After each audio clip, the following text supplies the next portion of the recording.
dengan perhitungan penentuan Clausius.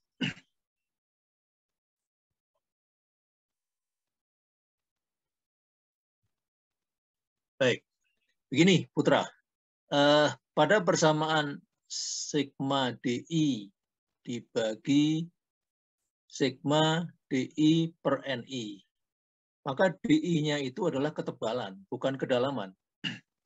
Oh ya, baik Pak. Nah, jadi kalau yang atas kan betul ya, sebentar Putra. Kalau yang atas kan betul. Sigma DI jumlah ketebalan itu 30 betul. Nah, tapi yang di bawah itu kalau 5 plus 10 plus 20 plus 30 kan nggak sama dengan 30. Ya. Ya, Jadi Pak. mestinya DI-nya itu adalah 5. 55, Ya. 10, 10 Pak. 55, 10, 10, 10. 10. Betul. Ya, betul. Ya. 55, 10, 10.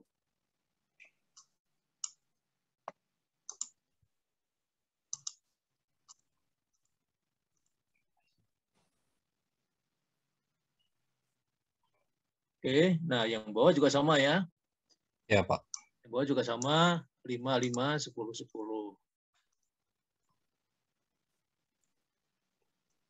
Oke, nah dari situ maka didapatkan, oke lah, kita anggap dulu angkanya benar ya. Ya, Pak. Kita anggap dulu angkanya benar, maka 35, sekian hasilnya apa? Sedang. Sedang, Pak. Sedang. Sedangkan untuk yang SU 50, sekian sedang juga. Ya, Pak. Baik, jadi kesimpulannya adalah side class D atau tanah sedang. Baik, sampai di sini ada pertanyaan? Belum ada, Pak. Belum ada.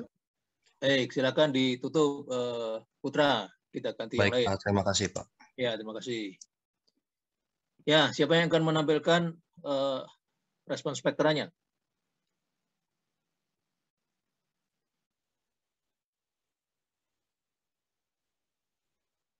Ya, kalau tidak ada, saya minta tolong Bintang Aprian, coba Bintang tampilkan.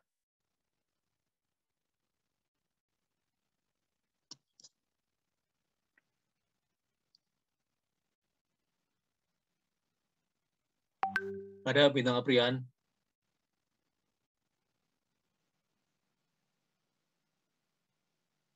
Ada Pak, sebentar Pak.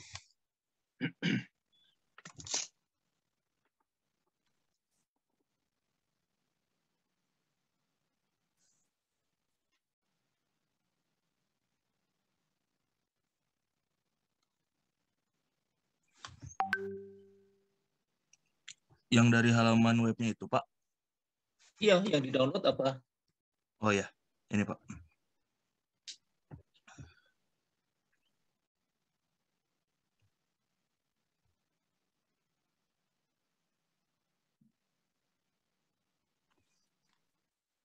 Seperti ini bukan Pak?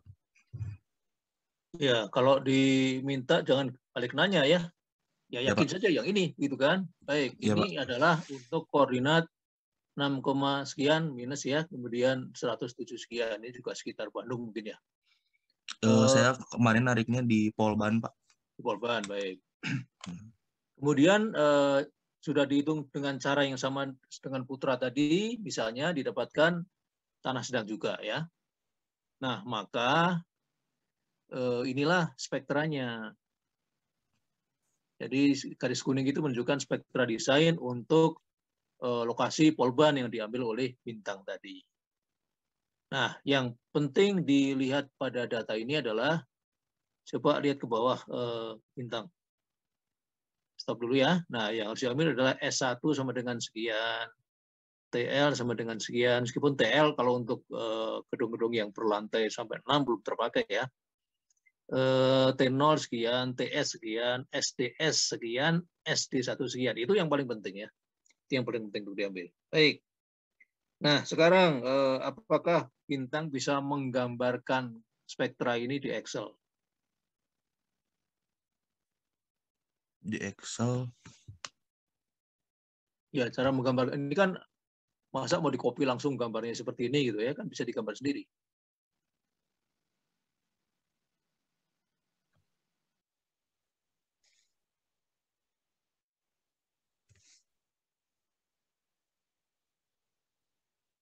Bagaimana cara menggambarkan di Excel?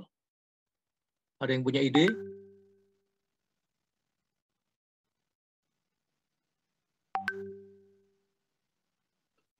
Ya, nanti kalau kita mau memplot misalnya nih ya, misalnya kita punya T sama dengan 1,25 misalnya. Lah terus SA-nya berapa?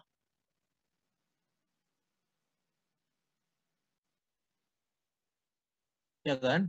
Kalau misalnya seperti itu kita punya punya T-nya sama dengan 1,25 misalnya. Jadi berapa SA-nya?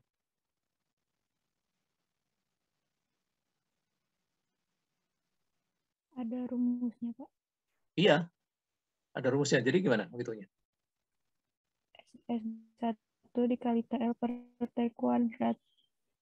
Kalau misalnya T sama dengan 1,25 gitu ya. Maka SA-nya berapa?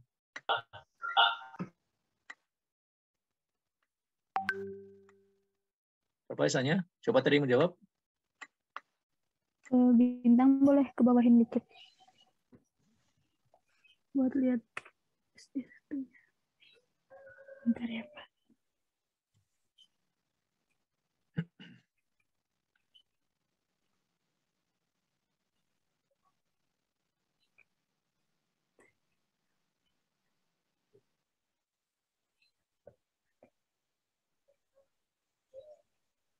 SA-nya 2,41.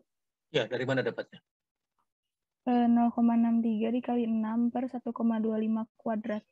0,63 Dikali 6 6-nya apa? TL, Pak. Oke. Nah, TL-nya 6 kan? Padahal yang saya minta masih 1,25. Jadi kan kira-kira gambarnya begini nih. Ya, gambarnya begini nih. Ini sampai dengan TL di sini, baru kemudian turun lagi gitu kan? Gambarnya ya. Nah, ini TL-nya adalah 6. 6-nya itu di sini. Sedangkan yang saya minta adalah 1,25 di sini, belum ada pengaruh TL. Itu.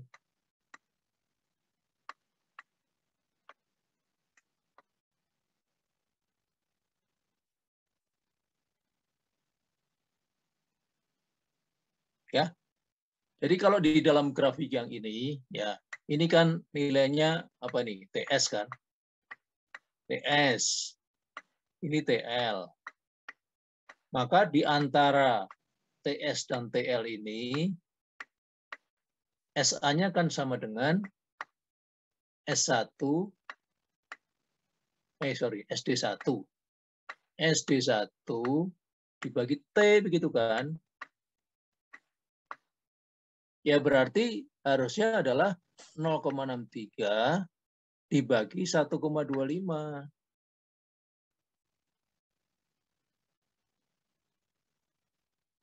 Paham yang lain? Paham, Pak. Paham, Pak. Baik, jadi untuk menggambarkan di Excel misalnya, cukup diambil SDS, SD1, TS. Kalau memang T kita sampai di atas 6, di atas TL, baru TL dipakai ya. Jadi kan cara penggambarnya begini.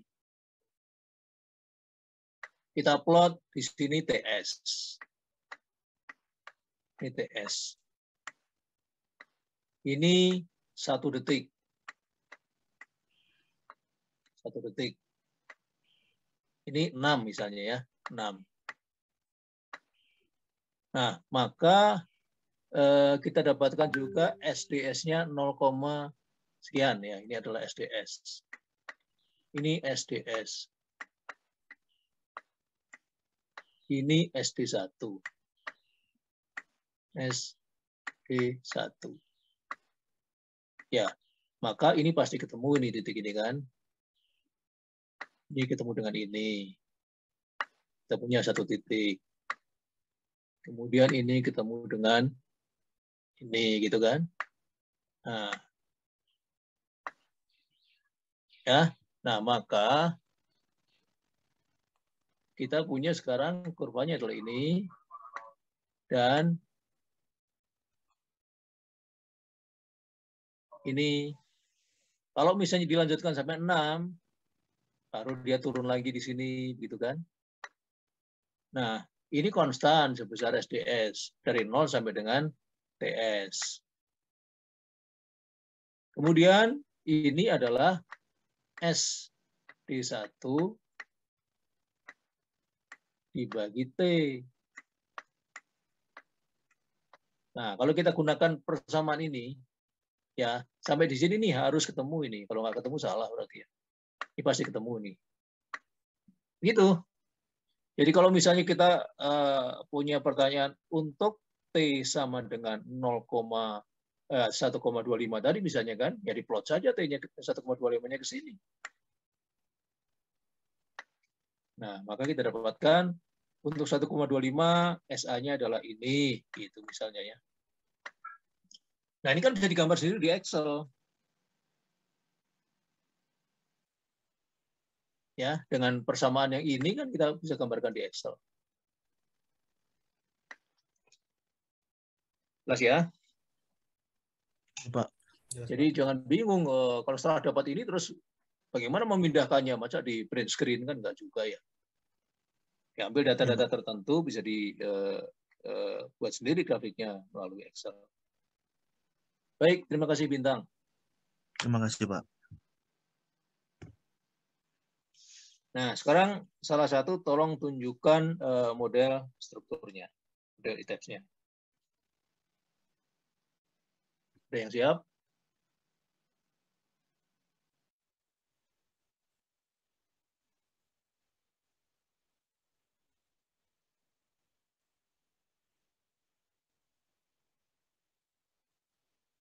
Ya, kalau tidak ada, saya minta tolong lagi bantuan yang lain ya.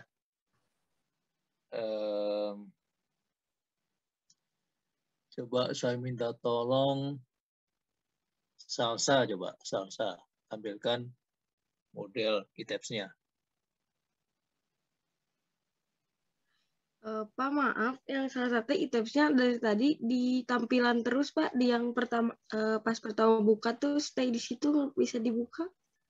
Ya, baik. Lain kali perbaiki ya. Iya, Pak. Harus Yang di lain. restart dulu kayaknya, Pak. Ya, baik. Yang lain coba. Veronica, coba. Saya baru sampai respon spektra, Pak. Belum sampai ke ininya. Masih belum Oh, paham. jadi dengan Pak Lutfi belum membuat model. Model yang mana, Pak? Yang model Yang ITEPS. Model struktur 3 dimensinya. Bentar, Pak. Saya tanya Pak Lutfi katanya sudah dibuat model 3 dimensi 6 lantai. Yang tugas minggu kemarin ya, Pak ya? Ya, nggak tahu. Yang dengan Pak Lutfi saja. Yang Pak Lutfi kan sudah membuat model. Sudah kan dengan Pak Lutfi?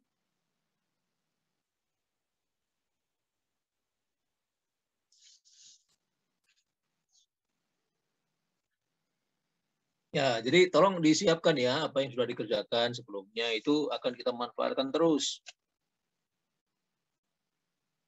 Jadi kalau kita bisa bekerja sama dengan baik, maka kita akan bisa lebih cepat memahami persoalannya ya. Baik, coba kita ganti yang lain. Saya Indah saja. Setiawati. Oh ya sudah. Coba Indah, coba. Indah Setiawati ada? Ada, Pak. Ya, coba silakan tampilkan ITEPS-nya.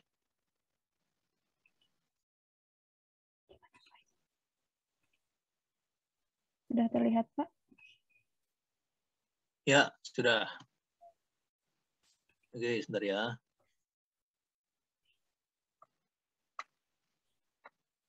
Satu, dua, tiga, empat, lima, enam. Ya, oke. Nah, coba kita lihat sama-sama ya. Indah, tumpuannya sendi ya? Sendi, Pak. Tumpuannya sendi. Kemudian apakah slope-nya ikut dimodelkan? Slope-nya belum dimodelkan. Ya, nah jadi ini ya. Kalau tumpuan kita sendi, maka slope harus dimodelkan. Karena nanti akan ada transfer moment kan dari ujung bawah kolom ke slough. Jadi slough harus dimodelkan kalau tumbuhan kita sendi. Tapi kalau tumbuhan kita jepit, maka slough boleh dimodelkan dan boleh tidak. Karena kalaupun dimodelkan, dia tidak akan menerima transfer moment dari ujung bawah kolom. Karena momen ujung bawah kolom sudah diserap habis oleh tumbuhan jepitnya. Jadi slough-nya tidak akan kebagian. Tetapi tetap saja boleh dimodelkan ya. Terutama kalau misalnya di slough tersebut akan diletakkan dinding bata, maka nanti gaya dalam slough-nya akan didapatkan dari model itu. Tapi kalau slough-nya tidak dimodelkan karena tumbuhannya jepit, maka momen slough akibat dinding harus dihitung secara manual. Itu kan? Nah, itu bedanya ya antara model sendi dan jepit. Kemudian elevasinya. Elevasi slough, elevasi tumbuhan itu jangan disamakan dengan elevasi lantai dasar. Jadi lantai dasar biasanya kita berikan elevasi 0 begitu ya. Jadi posisi tumbuhan jangan tepat pada posisi lantai dasar. Kan nanti kalau dibuat begitu nanti ada kelihatan slough di lantai dasar nanti. Ada kelihatan pile cap di lantai dasar nanti, ya. Jadi pile cap harus diturunkan dari posisi lantai dasar. Berapa jauh? Ya sesuai kebutuhan. Ya kalau saya biasanya menurunkan sekitar 1 meter ya. Kecuali kalau ada permintaan khusus dari kepentingan instalasi pipa-pipa air misalnya ya, maka ketinggian pile cap bisa disesuaikan. Tetapi standarnya ya kira-kira 1 meter untuk mengamankan dari gangguan-gangguan yang lain. Baik, ini Indah berapa posisi slope-nya? Posisi tumbuhannya di mana? Di bawah kolom, Pak. Ya, tapi di 0 kan? Iya, di 0. 0, baik. Nah, posisi lantai 1 berapa meter? 4 meter. 4 meter. Nah, coba kita lihat ya. Kalau misalnya, boleh saja tumbuhannya di 0, ya. Tetapi, kita ukur sekarang dengan tinggi lantai 1. Lantai 1-nya 4. Jadi, andaikan kita turunkan slope-nya 1 meter di bawah lantai 0, berarti tinggal 3 meter. Tinggi bersih, ya. Tinggi bersih. Belum dikurangi tinggi balok, kan? Iya. Padahal biasanya, pada umumnya, arsitek itu meminta lantai dasar itu lebih tinggi daripada lantai-lantai yang lain. Jadi kolom lantai 1 itu lebih panjang daripada kolom-kolom lantai yang lain. Ya. Jadi minimum tinggi bersihnya itu kalau lantai dasar sekitar 3,5 meter, gitu ya, itu minimum. Karena kesan pertama orang masuk suatu gedung itu adalah pada lobi. Ya, kalau lobinya pendek itu sudah kesannya kurang nyaman bagi orang yang datang ya. Itu sebabnya lantai dasar biasanya terkesan tinggi gitu ya. Supaya orang masuk itu pertama kali merasa nyaman dulu.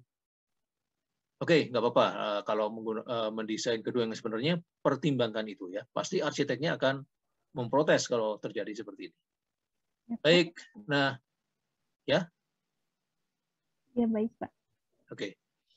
Nah, kemudian seringkali saya menjumpai kesalahan.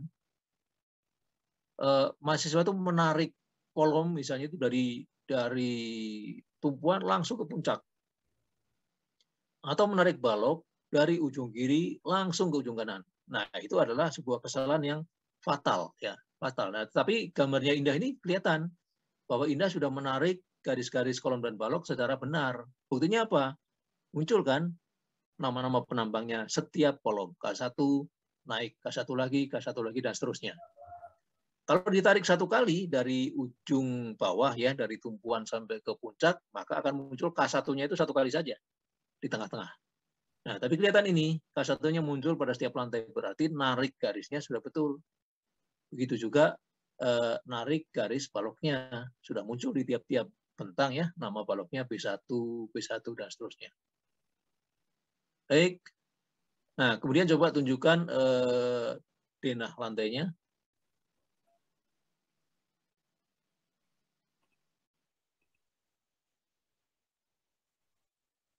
Baik, Ya. coba diklik di salah satu lantai, klik di situ ya. Oke, nah coba lihat ya. Kotak yang dibentuk oleh garis-garis putus-putus itu juga sudah sesuai dengan modul pelatnya. Berarti cara menarik pelatnya juga sudah benar. Ya, dia harus ditarik pada batas-batas baloknya, pada balok-balok yang membatasinya. Coba geser satu blok ke kanan. Nah, di situ. Nah, betul juga kan? Bahwa pelatnya sudah ditarik ke masing-masing modulnya. Jadi tidak terlalu loncat gitu ya, tidak loncat melewati kolom-kolom gitu ya. Nah, seperti ini artinya pelat membebani balok-balok sesuai dengan posisinya itu. Nah, kalau ditarik total begitu nanti jangan-jangan ada sebuah kesalahan. Ya, jadi modeling jangan buru-buru, tapi pastikan ingat bahwa kalau model kita salah, itu ETABS akan menghitung saja langsung tanpa memberitahukan kita bahwa ada sesuatu yang salah. Nah, hasilnya kan salah ya. Hasilnya salah tanpa kita ketahui, dan itulah bahayanya. Kecuali kalau kesalahan yang membuat program berhenti, itu nggak apa-apa ya. Artinya kesalahannya terdeteksi. Nah, pada umumnya di dalam software analisis struktur seperti ini, ada dua tingkatan kesalahan. Tingkatan kesalahan yang diingatkan dengan warning, ya, warning. Nah, kadang-kadang warning ini kemudian diatasi sendiri oleh ETABS, oleh software. Itu juga bahaya. Karena cara mengatasinya itu mungkin menghasilkan struktur yang berbeda dari yang kita mau. Jadi hati-hati kalau ada peringatan berupa warning atau error. Ya. Cari sampai ketemu di mana salahnya. Jangan biarkan software memperbaiki sendiri. Karena hasilnya belum tentu sesuai dengan yang kita harapkan. Baik, kolomnya berbentuk apa, Indah? Apakah bujur sangkar atau 4 persegi panjang? Bujur sangkar, Pak. Bujur sangkar, ya. Memang paling mudah di dalam pengerjaannya adalah kalau kolom bentuknya bujur sangkar ya. Tetapi kalau melihat denah seperti ini, maka penampang kolom ideal bukan bujur sangkar ya. Kalau melihat kolomnya denahnya seperti itu, maka penampang ideal untuk kolom bukan bujur sangkar, tetapi 4 persegi panjang dengan posisi seperti ini. Jadi sisi panjang penambangnya sejajar dengan sumbu Y, itu yang ideal ya. Karena ke arah Y dia lebih lemah daripada ke arah X. Kenapa? Ke arah X ada 1, 2, 3, 4, 5, 6 jajaran kolom, ke arah Y cuma 4. Ya, maka arah Y itu lebih fleksibel bagi gedung ini daripada arah X. Baik. Oke. Nah, nanti ketika kita membaca output dari perhitungan, kita akan berkepentingan dengan sumbu lokal. Kalau balok jelas ya, default sumbu lokalnya itu adalah sumbu 2 ke arah vertikal, sumbu 3 ke arah horizontal. Sehingga untuk momen balok yang kita ambil adalah momen 3. Nah, coba Indah sekarang tunjukkan sumbu lokal kolom. Kemana sumbu lokalnya?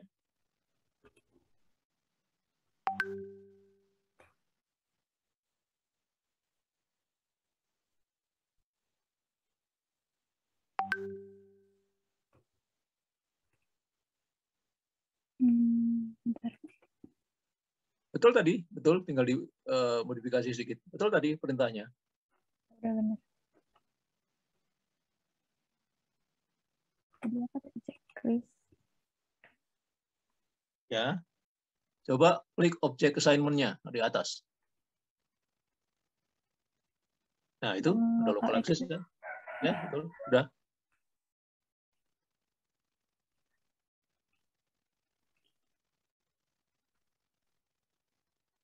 Nah, tapi karena ini denah, jadi kolomnya tidak kelihatan ya. Oke, itu kelihatan itu kolomnya ya. Kelihatan ya. Jadi sumbu merah itu menyatakan sumbu 1 kan. Sumbu 2 itu adalah sumbu hijau, kemudian sumbu 3 sumbu biru. Nah, jadi kelihatan itu kolomnya, sumbu 2-nya itu adalah sumbu X ya, sejajar sumbu X. Sumbu 3-nya sejajar sumbu Y untuk kolom ya. Nah, itu yang nanti harus kita kenali. Ketika dari kolom muncul momen 22 misalnya, itu artinya apa? Momen 33 artinya apa? Kita kenali dari posisi sumbu lokalnya ya. Baik, coba kita lanjutkan dengan saya ingin melihat data materialnya, Indah.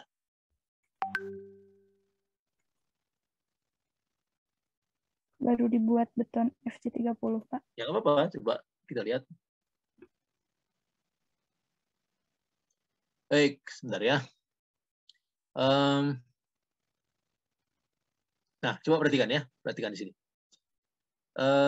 Ada data yang namanya weight per unit volume, ya, 23,6 kilonewton per meter persegi. Di bawahnya mass per unit volume. Satuannya kilogram per meter kubik, sorry bukan persegi, kubik. Coba perhatikan ya, satuan berat berarti adalah kilonewton, kilogram itu satuan massa. Coba lihat di sini ya. Massa per unit volumenya adalah kilogram per meter kubik. Jadi kilogram itu satuan massa, bukan satuan berat. Jadi mulai saat ini kalau menuliskan gaya, ya jangan memakai satuan kilogram. Kalau mau kilogram force, ada F-nya di belakang, dan itu artinya berbeda. Ya. Ini yang saya lihat masih terbiasa kita menggunakan kilogram untuk gaya, gitu ya. Salah itu. Kilogram force, bukan kilogram. Ya. Baik, kemudian data modulus elastisitas didapatkan dari mana, Indah? Ini dari etapnya langsung, Pak. Oh, masa? Kalau dari etapnya langsung itu artinya kan bisa diganti. Ada data default yang dia tuliskan ya, itu bisa diganti-ganti. Ada yang tahu bagaimana menggantinya? Berapa nilainya? 4.700 dikali akar FC, Pak. Iya, betul ya. Akar FC, aksen, jangan lupa aksennya ya. Jadi Ya, itu adalah 4.700 kali akar F aksen C atau FC prime. Nah itu Indah. Jadi itu bukan default yang tidak boleh diganti, boleh diganti. Ya, jadi modulus elastisitas itu adalah 4.700 kali akar kuat tekannya. Kemudian Poisson rasio itu pun bisa diganti ya. Memang biasanya nilainya sekitar 0,2 sampai 0,3. Jadi tidak diganti pun nggak apa-apa ya. Tapi modulus elastisitas harus disesuaikan dengan kuat tekan betonnya. Kemudian coefficient of thermal expansion tidak usah diisi karena kita tidak menganalisis berdasarkan perubahan temperatur ya. Jadi tidak usah diisi nggak apa-apa. Biarkan shear modulus geser itu akan menyesuaikan sendiri dengan nilai modulus elastisitas dan Poisson rasio.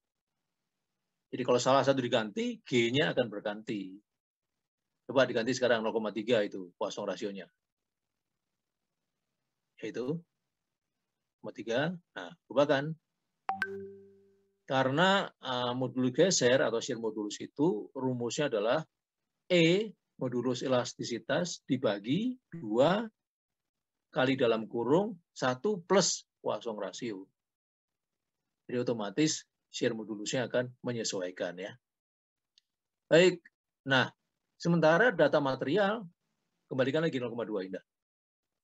Sementara data material cukup sampai di sini ya, cukup sampai di sini nggak apa-apa. Baik. Oke, tutup. Sekarang coba tunjukkan data penampangnya.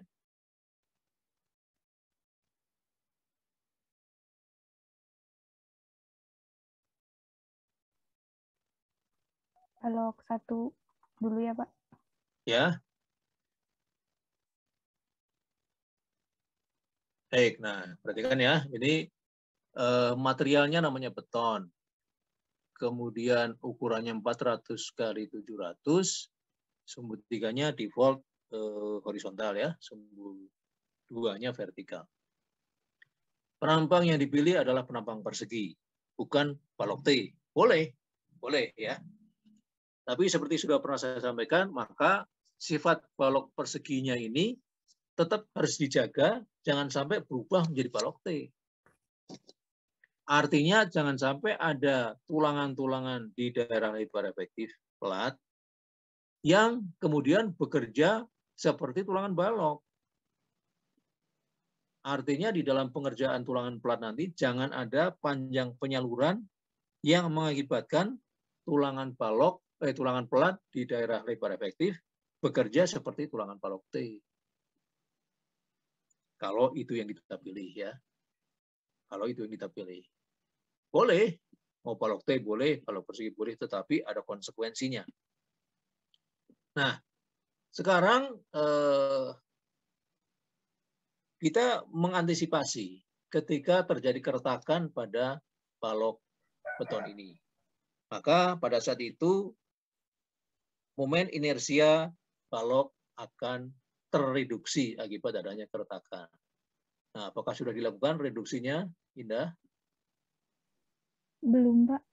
Nah, kalau belum, coba diklik di modify itu, property modifier. Nah, itu klik di situ. Nah, ini ya. Ini adalah cara kita mereduksi. Jadi yang perlu direduksi adalah momen inersia terhadap sumbu 3-nya saja, karena di sumbu 2 dia tidak bisa lepas dari pelatnya kan. Nah, itu yang direduksi. Menurut SNI, kalau kita baca, hanya dikatakan begini. Untuk kolom reduksinya 0,7. Untuk balok 0,35. Tetapi selalu di dalam SNI itu ada apa namanya? Ada pengertian yang menimbulkan subjektivitas. Dan saya berdiskusi dengan penyusun SNI-nya, dia mengatakan bahwa yang di SNI reduksi 0,35 untuk balok itu dimaksudkan untuk balok T. Untuk balok persegi 0,7. Ya sudah, kita ikuti. Berarti di sini kita pakai 0,7. Ya. Nah, itu 0,7 ya. Nah, ini tidak tercantum di SNI pemahaman seperti ini. Jadi nanti kalau kerja di konsultan misalnya, maka pengambilan faktor-faktor seperti ini harus didiskusikan dengan seniornya yang ada di konsultan itu. Kalau baru masuk ya. Ini pemahamannya begini yang saya dapat dari kampus. Mau diikuti atau punya kebijakan tersendiri, ya silakan saja. Kalau mau tetap mengambil 0,35 ya, silakan saja. Tetapi sebenarnya meskipun tidak resmi ini diizinkan mengambil 0,7 untuk balok persegi. Kalau balok T harus 0,35 ya. Baik, jadi itu saja yang kita reduksi, tutup. Nah, untuk balok-balok yang lain juga kalau ada penampang yang lain ya, dilakukan reduksi yang sama. Sebesar 0,7 untuk balok persegi. Ya, nanti disesuaikan. Coba sekarang kita lihat kolomnya.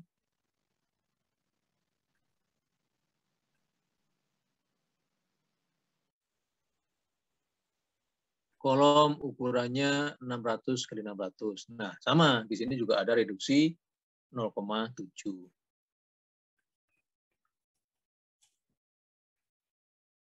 Nah, jangan lupa kolom itu bekerjanya pada sumbu 2 arah. Jadi kedua arah harus direduksi sama-sama 0,7. Nah, itu ya. 0,7 juga. Oke. Ya. Baik. Ya, sudah tutup.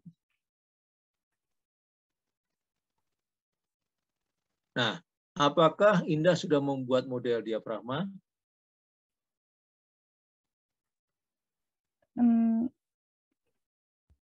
Sebentar, Pak. Udah, Pak. Sudah ya? Oke. Nah, yang ingin saya ingatkan begini. Misalnya ya,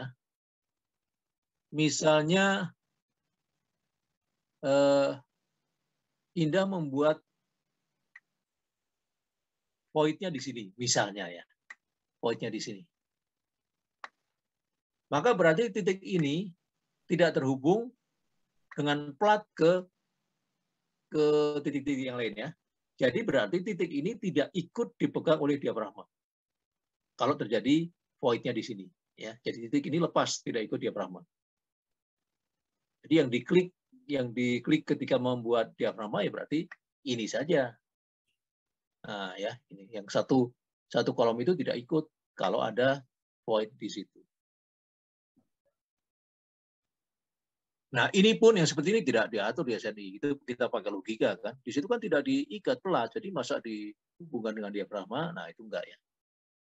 Berarti nanti kalau ada kasus seperti itu, nanti pada balok-balok yang menghubungkan lantai dengan kolom yang terpisah tersebut, ya, maka balok-balok yang saya gambarkan dengan biru ini akan menerima momen M3 dan M2 sekaligus. Tetapi balok-balok yang lain, M2-nya, misalnya yang ini, M2-nya boleh diabaikan. M3-nya saja yang dihitung. Tetapi balok yang seperti ini, otomatis dia akan mengalami momen membuat dia melentur di bidang horizontal, gitu ya. Sehingga M2, M3-nya perlu diperhitungkan. Nah, itulah ya sebabnya, andaikan kita boleh mempengaruhi arsitek, kita bisa mengatakan membuat void-nya jangan di pojok. Nanti ada kolom yang lepas dari diafragma. Nah, kita ingatkan begitu ya. Baik, itu mengenai diafragma.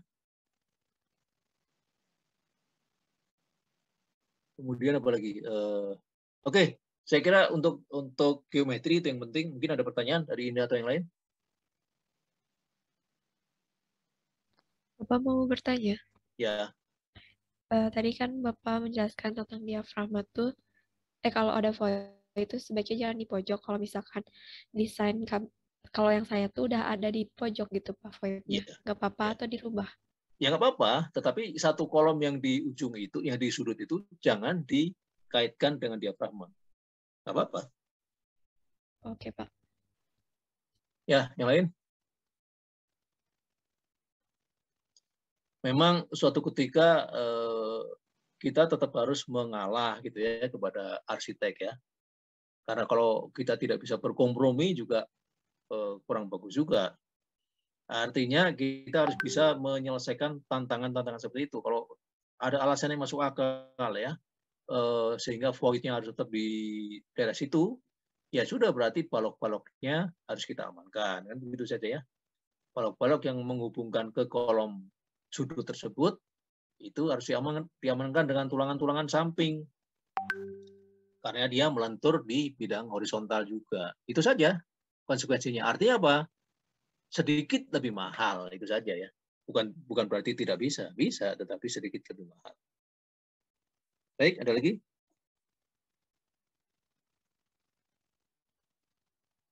Ya, kalau tidak ada, terima kasih Indah. Kita ganti dengan yang lain. Baik, Pak. Ya.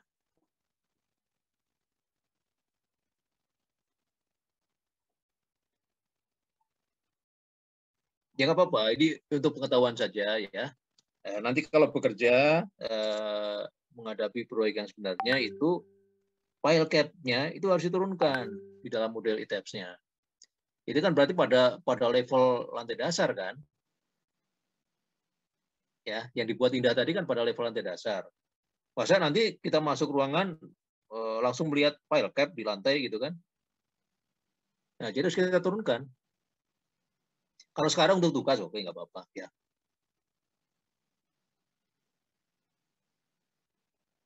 Ya, ada lagi yang lain? Bapak izin bertanya. Ya. Pak mau nanya tentang beban, Pak. Ya. Saya teh sempat baca gitu, Pak, kalau misalnya beban hidup itu ada yang direduksi kalau misalnya di bawah 4,79. Itu seperti apa sih, Pak, sebenarnya? 4,79 apa? Kilonewton ya? Kilonewton per meter persegi. Iya, persegi. Iya. Itu ada di SNI 2847. Iya. Ya, kadang-kadang dibulatkan menjadi 5 gitu ya, 5 kilonewton per meter persegi. Nah, artinya begini, misalnya kita punya sebuah ruangan gitu ya, yang didesain dengan beban hidup 600 kg per meter persegi misalnya ya. Maka ketika terjadi gempa, kan mungkin ruangan itu tidak benar-benar penuh dengan 600 kg force per meter persegi atau 6 kN per meter persegi. Nah, karena ketemunya beban 600 itu dengan gempa yang besar itu jarang terjadi atau kecil kemungkinannya terjadi, maka boleh direduksi. Gitu. Tapi kalau bebannya kecil gitu ya, bebannya besar sekali itu artinya mungkin gudang gitu ya misalnya ya. Sorry, tadi saya salah mengambil contoh berarti ya. Kalau di bawah 500 boleh direduksi, kalau di atas nggak boleh. Jadi misalnya 400 misalnya ya. Misalnya lantai masjid misalnya ya. Lantai masjid itu beban desainnya 400 kg force per meter persegi ya. Itu yang boleh direduksi menjadi 50%-nya. Pertimbangannya apa misalnya? Kapan sih lantai masjid penuh? Katakanlah penduduk di sekitar soleh semua gitu ya. Berarti penuh 5 kali dalam sehari. Dalam waktu setengah jam. Jadi kalau di total, masjid penuh dengan beban 400 kg per meter persegi itu selama 2,5 jam saja. Dibanding sehari yang panjangnya 24 jam. Nah, berarti di dalam sisanya itu, di dalam 21,5 jamnya, kosong masjidnya, 0 beban hidupnya. Nah, jadi apakah optimum gitu ya kalau kita mendesain ketika gempa terjadi masjidnya penuh? Nah, itu kan kecil kemungkinan terjadi ya. Kecil kemungkinan terjadi. Nah, karena itu boleh direduksi. Tapi kalau beban-beban besar misalnya gudang gitu ya, yang misalnya besarnya bebannya adalah 10 kN per meter persegi misalnya ya. Kalau gudang itu berarti kan beban-bebannya lama ada di situ. Lama tidak keluar-keluar gitu ya. Bertahun-tahun tidak keluar misalnya. Ya berarti ketika ada gempa besar terjadi ya mungkin saja bebannya itu memang ada. Jadi jangan direduksi. Begitu ya. Jadi gambaran umumnya adalah kalau bebannya besar di atas 500. Tapi sebenarnya logikanya begitu. Seberapa lama beban hidup itu ada di dalam ruangan di atas lantai tersebut. Kalau sedikit atau sebentar saja ada di ruangan ya boleh direduksi. Logikanya begitu ya. Siapa tadi yang nanya? Saya, Pak. Oh, jadi Ya, berarti terkait dengan waktu juga ya, Pak, waktu pemakaian. Iya, jadi perhitungan dengan beban gempa ini sepenuhnya dipengaruhi oleh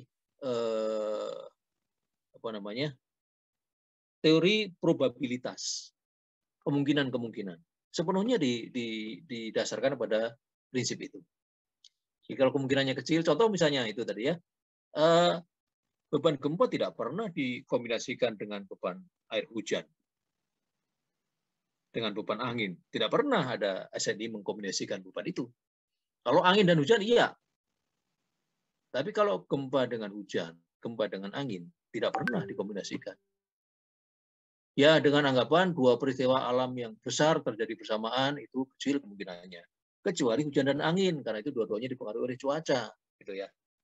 Hujan dan angin itu memang saling mempengaruhi dalam bentuk cuaca. Tapi kalau dengan gempa kan beda. Begitu ya. Sama dengan misalnya kalau di daerah yang 4 iklim misalnya gempa dengan salju gitu ya, mungkin juga tidak perlu diperhitungkan 100% dua-duanya begitu. Begitu, Azri. Ya, Pak, baik, Pak. Satu lagi, Pak, saya pengen berdiskusi tentang kan koridor ya, Pak ya, tentang koridor itu untuk bebannya itu 4,79. Misalkan di sebuah kantor itu hanya dipakai maksimal 12 jam, itu perlu direduksi atau tidak ya, Pak?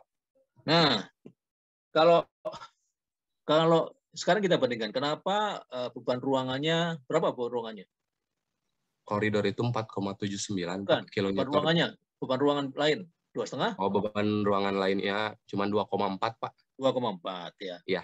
Kenapa beban koridornya lebih besar? Karena ketika jam pulang, misalnya kan, orang-orang semuanya berada di koridor menuju pulang. Itu kan? Sama dengan kenapa beban tangga lebih besar daripada beban ruang, ya sama. Ketika jam datang dan jam pulang, tangga itu penuh ya. tangga itu penuh, sehingga perlu diantisipasi dengan beban yang lebih besar. Tetapi ketika kita menghitung akibat gempa misalnya, nah ini juga logikanya begini. Beban koridor adalah juga beban ruangan kan? Jadi apakah logis kalau kita hitung beban ruangannya 100%, beban koridornya 100%? Jadi orangnya dari mana?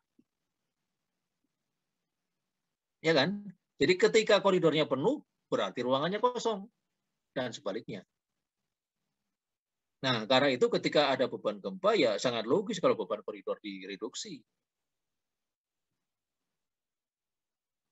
Sama dengan beban tangga, gitu ya, beban tangga. Kalau beban ruangan penuh, apakah beban tangganya penuh? Ya tidak kan. Gantian itu. Ketika tangganya penuh, ruangannya kosong. Ketika ruangannya penuh, tangganya kosong kan begitu ya. Nah, jadi sekarang logikanya apa?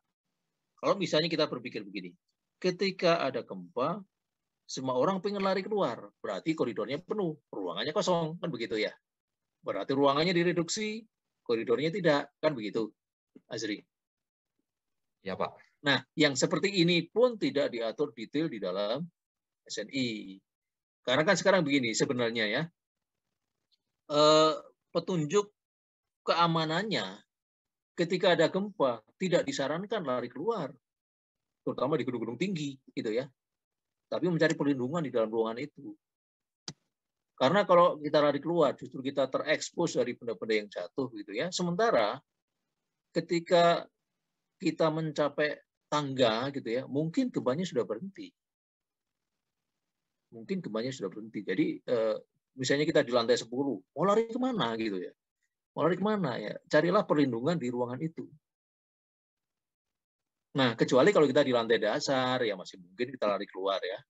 Kalau lantai 10, mau lari kemana coba kalau ada gempa? Ya carilah perlindungan di ruangan itu.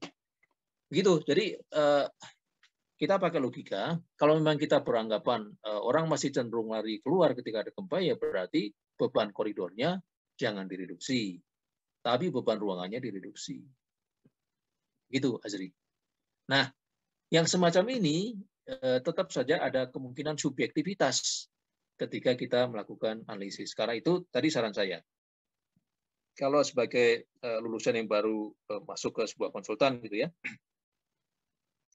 maka diskusikan dengan kebiasaan konsultan tersebut cara menyikapinya seperti apa. Kalau misalnya logikanya sama, oke, koridornya jangan direduksi, tapi ruangan direduksi, ya sudah kita ikuti. Karena itu masuk akal. Tapi kalau misalnya ada kebiasaan begini, ketika ada gempa, maka lantai penuh dengan beban hidup, termasuk atap juga penuh dengan beban hidup. Itu berlebihan. Sekarang kita bayangkan begini, apa kepentingannya orang ada di atap? Itu kan misalnya diperlukan ketika melakukan perbaikan atap atau perbaikan apa yang ada di atap sana, misalnya chiller misalnya ya, atau apalah yang ada di atas ya, instalasi apa yang di atas. Nah, itu kan kemungkinannya kecil. Berapa kali dalam setahun atap penuh dengan beban hidup seperti itu? Nah, maka lebih disarankan ketika menghitung gempa, ya beban atapnya kosong. Kecuali beban-beban yang tetap sifatnya, seperti tadi ada chiller yang dipasang di atap, dan sebagainya. Nah, kalau itu ya memang diperhitungkan. Ya, jadi tetap kita harus menggunakan logika-logika karena semuanya itu dasarnya adalah probabilitas. Itu ya, Mas Ri? Ya, Pak. Baik. Terima kasih, Pak. Sudah terjawab. Ada lagi yang lain? Ya, kalau tidak ada, silakan salah satu lagi menampilkan modelnya. Kita akan melihat beban yang sudah di-input. Putra, silakan Putra kalau siap dengan input data beban. Baik, Pak.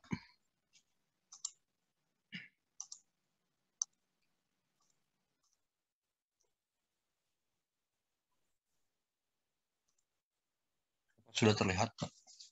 Ya, nah ini ya, garis-garis ini menunjukkan bahwa Putra sudah membuat diafragma ya. Oh iya, tadi saya lupa ya. Oke, nah tadi saya lupa dengan modelnya Indah tadi. kalau kita lihat denahnya ini, lebarnya adalah berapa tuh? 10,5 ya? Oh iya 10,5 Pak, 10,5. meter. Panjangnya adalah berapa? 1, 2, 3, 12, 18,5. Iya betul Pak. 18,5. Dibanding dengan berapa tadi? 8,5 ya. Nah, artinya bahwa sisi panjang denah ini kurang dari 3 kali sisi pendek denah. Betul ya?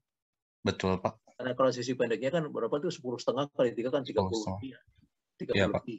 Nah, kalau kita punya denah seperti ini, maka sifat dari diafragmanya adalah diafragma kaku atau rigid. Ya, tetapi kalau 3 atau lebih, maka dia masuk ke fleksibel atau semi rigid. Nah, coba dilihat model diafragmanya, Putra.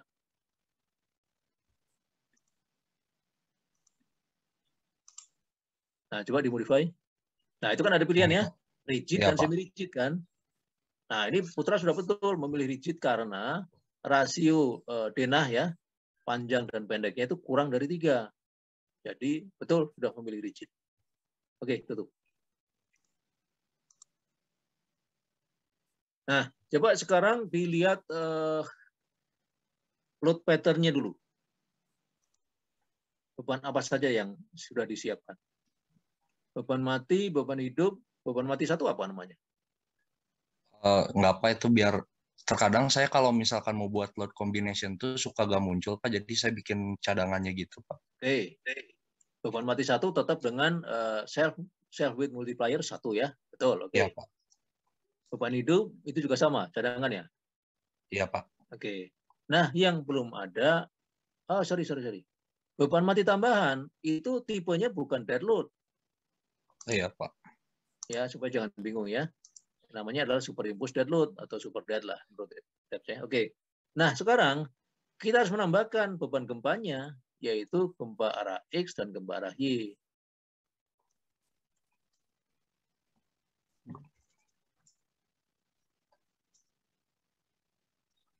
Ya, ya betul.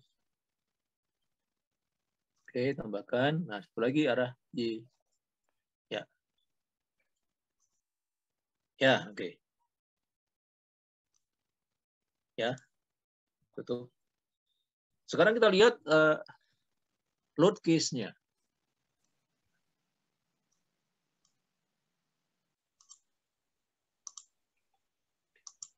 Ya. Nah, sudah masuk ya. Gempa X, gempa Y sudah masuk dan semuanya linear statik. Artinya kita memang masih menggunakan metode linear untuk metode statik untuk gempanya ya. Kalau kita menggunakan metode lain maka gempa di input tidak sebagai linear statik lagi. Oke, sudah betul, tutup dulu. Ya. Nah, sekarang coba tunjukkan beban salah satu lantainya. Masanya Pak? Kalau massa kan tidak kelihatan. Beban mati tambahan misalnya, atau beban hidup. Bentar Pak.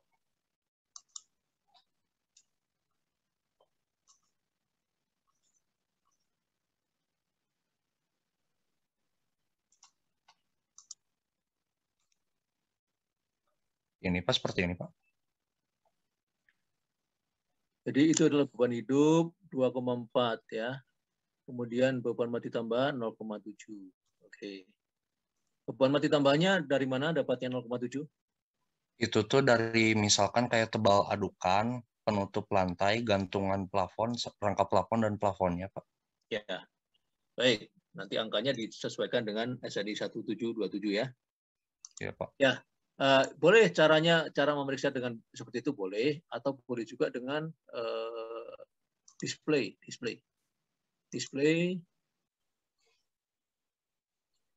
load assign yang atas tuh load assign, kemudian shell. Nah, pilih beban apa? Nah, begitu ya. Nah, munculkan di situ ya. Ya, Pak. Seluruhnya muncul. Nah, 0,7 semua muncul ya. Baik.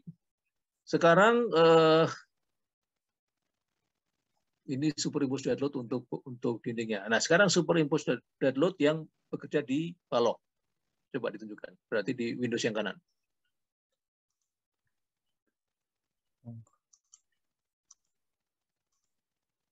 Ya, frame betul. Beban. Ya, itu dinding ya. Itu maksudnya apa? Dinding, betul. Ya, betul, Pak. Ya, tetapi mestinya kan di puncak tidak ada dinding kan? Iya, Pak. Atau ada? Nggak ada, Pak. Nanti Ada. saya hapus aja bebannya. Kalau memang ada, boleh saja dengan sebuah kepentingan tertentu di atap diberikan dinding, boleh saja ya. Kalau memang ada Pak. alasannya. Oke, 9,375 dari mana, Putra? Itu tuh di SN itu kan beban bata yang ini ya, pasangan setengah bata itu 250 kg per meter persegi. Ya. Berarti di kilonewton itu di kilonewton kan 2,5 dikali tinggi lantainya, Pak. Ya, oke. Ya, betul. Cara hitungnya begitu ya, betul. Ya, nah ini karena di lantai dasar slope-nya tidak dimodelkan, maka akibatnya dindingnya tidak masuk di situ ya. Iya, Pak. Jadi nanti ketika menghitung pondasi, jangan lupa menambahkan berat dinding lantai dasar secara manual. Iya, Pak. Ya kan? Ketika menghitung slope, jangan lupa gaya dalamnya slope itu didapatkan dari beban dinding, dihitung secara manual karena tidak dimodelkan. Tidak salah ya, itu pilihan. Boleh saja seperti itu. Tapi jangan lupa ada perhitungan-perhitungan manual yang harus dilakukan ya. Yep. Baik, beban sudah ada ya, termasuk beban hidup tadi sudah ya. Nah, coba sekarang di run, Putra. Untuk mengetahui berapa periode getarnya.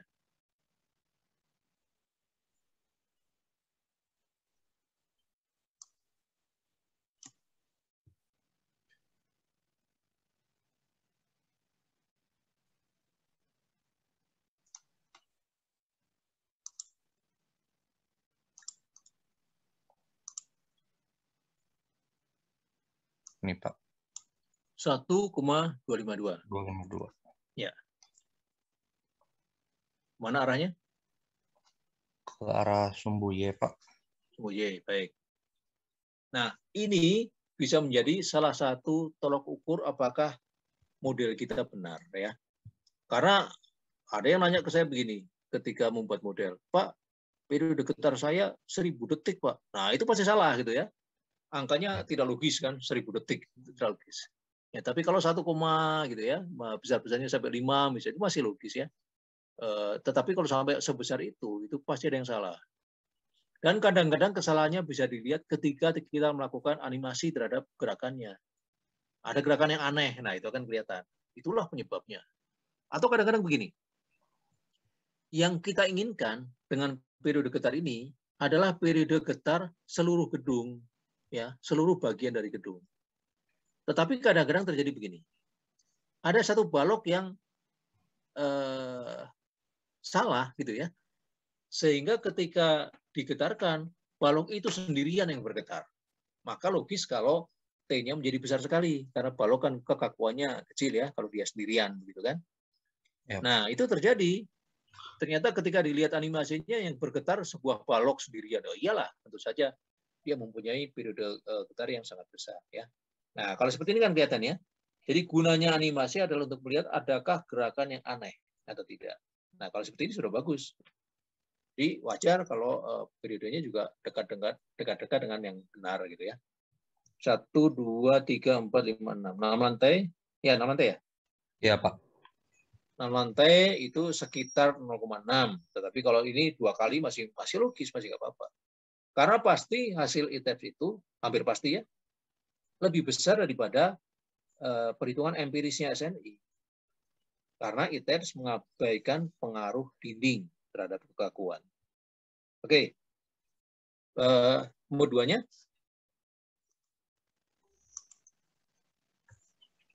Ini, Pak. Karena X ya. Ya. besarnya 1,223. 1,223. Beda sedikit ya? Iya, Pak. Gitu, oke. Nah, ini sudah bagus. Dari mood 1 dan mood 2-nya, rakam 1 dan rakam 2-nya itu bentuk getarannya adalah translasi. Ini bagus ya, itu yang kita harapkan. Nah, kalau terjadi, misalnya mood atau ragam 1 atau 2-nya rotasi, maka langkah yang kita bisa lakukan untuk mengatasi itu adalah ini kolom-kolom sudut, ini diperbesar. Iya, Pak. Nah, kalau seperti ini posisi gedungnya, maka lebih baik kalau kolomnya dibuat begini. Ya. Nah, misalnya belum cukup, ya maka bisa diikuti selebihnya. Ini juga diperbesar. Ini juga diperbesar gitu ya. Kalau memang masih rotasinya masih terjadi di mood 1 atau 2. Masih juga terjadi. Nah, ikut baloknya sekarang. Baloknya juga diperbesar. Kenapa kita pilih itu? Intinya adalah yang paling jauh dari pusat denah. Itulah yang kita perbesar. Sia-sia kalau kita memperbesar yang ini untuk mengatasi torsi. Sia-sia. Kita ingat ya, ketika kita merencanakan baut, misalnya kita punya baut, sejumlah baut di dalam sambungan struktur baja, misalnya begini. Kemudian pada pusat sambungan tersebut bekerja momen, misalnya ya. Maka kita tahu kan bahwa baut yang menerima gaya geser paling besar adalah yang paling jauh dari pusat itu. Ya, jadi torsi itu diatasi oleh elemen-elemen yang paling jauh seperti ini. Karena itu ketika terjadi torsi yang dominan, ya kolom sudut dulu diperbesar. Setelah itu ya kalau menjadi terlalu besar kan kurang bagus ya. Ya kolom sebelahnya lagi. Kemudian balok-baloknya. Intinya kita menambah kekakuan pada elemen struktur yang paling jauh dari pusat denah. Itu intinya. Ini sudah bagus ya, T-nya sudah ideal. Ya, baik. Ada pertanyaan sampai di sini? Jadi sekarang Putra sudah bisa mencatat bahwa T1-nya ke arah Y sekian, T2-nya ke arah X sekian. Itu yang nanti dibandingkan dengan hasil perhitungan dari yang empiris. Ya, Pak. Baik. Cukup, Putra. Terima kasih. Terima kasih, Pak. Nah, kita lanjutkan sekarang. Masih ada waktu ya. Coba yang lain sekarang. Fahmi ada, Fahmi? Ada, Pak. Ya, coba silakan di-share pekerjaannya. Baik, sebentar, Pak. Mungkin langsung saja Fahmi mestinya sudah punya catatan berapa T1 dan berapa T2-nya ya. Kalau untuk itu belum disalin, Pak, masih sampai ke yang Putra tadi. Ya, nggak apa-apa, kan nanti bisa dilihat dengan mudah ya. Oh, ya, Kita lihat bentar. fotonya.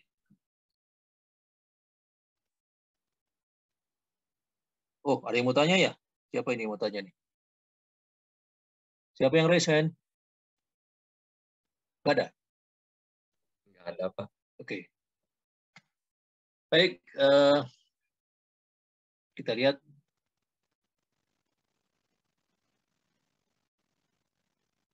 Sudah terlihat, Pak. Ya, baik. Sudah di-run kan? Nah, coba sekarang tinggal dilihat saja berapa T-nya.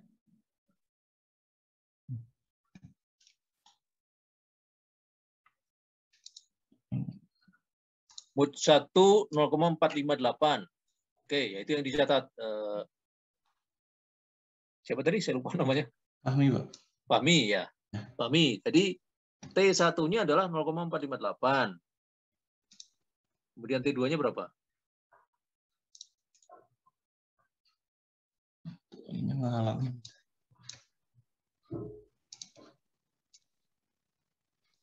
0,445. 0,445. Oke. Ya, itu yang dicatat ya. Itu yang nanti akan kita bandingkan dengan perhitungan dari SNI yang sifatnya empiris. Baik. Nah, sudah menghitung ya empiris, Fahmi? Belum, Pak. Baru sampai yang ini aja. Oke, ya sudah kalau gitu keluar dulu ya. Saya tunjukkan SNI-nya. Oke. Pak.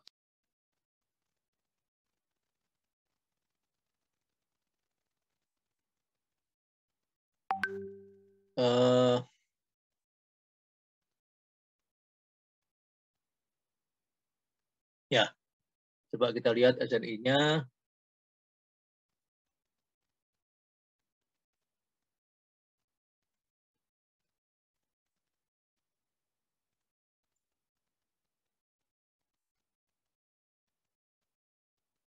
Periode Kepler. Ini tadi ya yang saya sampaikan ke Putra mengenai diafragma ya, apakah dia kaku atau tidak, ini syaratnya ini. Diafragma kaku ya. Diafragma plat beton atau diameter yang diberi penutup beton dengan perbandingan S dibagi DE sebesar 3 atau kurang, ya 3 atau kurang, S dibagi DE. Kita lihat. Kita lihat S-nya itu apa. Nah, jadi kalau ke arah sana, bentar ya.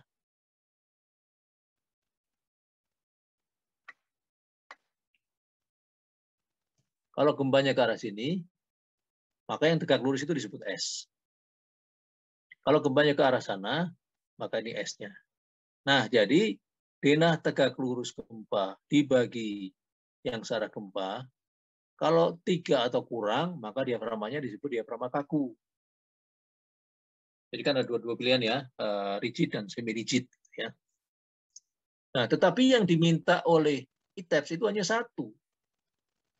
Sedangkan ini kan kalau kita ikuti, kan tergantung arah gempanya ya. S dibagi D. Nah, gempanya kemana? Kalau gempanya ke sana, maka dia S-nya, dia D-nya kan. Kalau gempanya ke sana, berbalik arah. Tetapi yang diminta oleh ITEPS hanya satu, ya kita ambil yang paling ekstrim saja.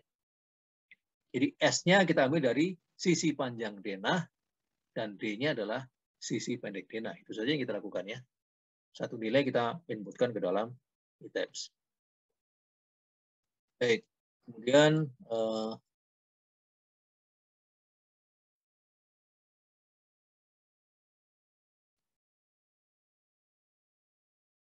mana?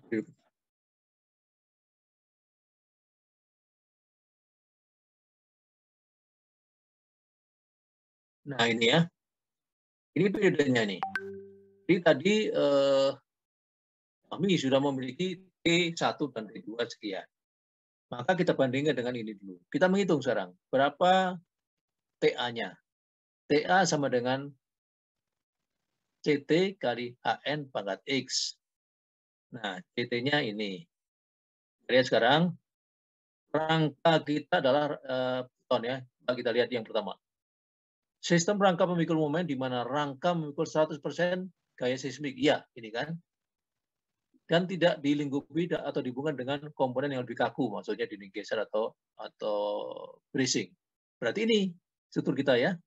Masuk yang ini, rangka beton pemikul momen. Berarti CT-nya 0,0466 dan X-nya sekian. Nah, tinggal memasukkan ke sini, tinggi totalnya berapa. Coba dihitung misalnya Fahmi tadi. Berapa tinggi totalnya Fahmi? Total satu gedungnya, Pak? Ya, dari pondasi sampai ke puncak. Berapa tinggi? 18 meter. Berapa? 18 meter. 18. Jadi sekarang 0,0466 dikalikan 18 pangkat 0,9 berapa?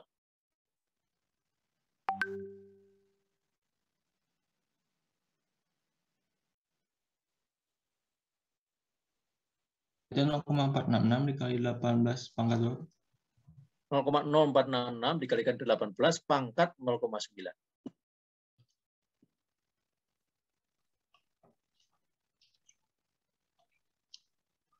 (0,628). 0,628. Tadi hasilnya Fahmi berapa? Tadi T di angka 0,4. Oke, coba ditulis ya. Coba ditulis T-nya tadi berapa, T1 dan T2-nya tadi berapa. Kemudian yang ini TA-nya berapa. Coba ditulis ya, nanti kita bandingkan. itu adalah TA.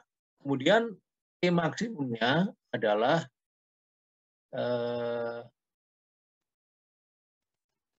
mana T maksimum? Ke atas ya.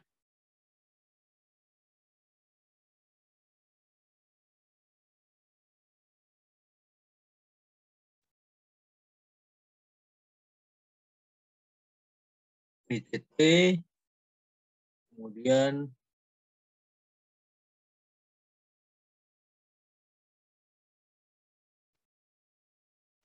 mana T maksimum? Saya lupa tempatnya.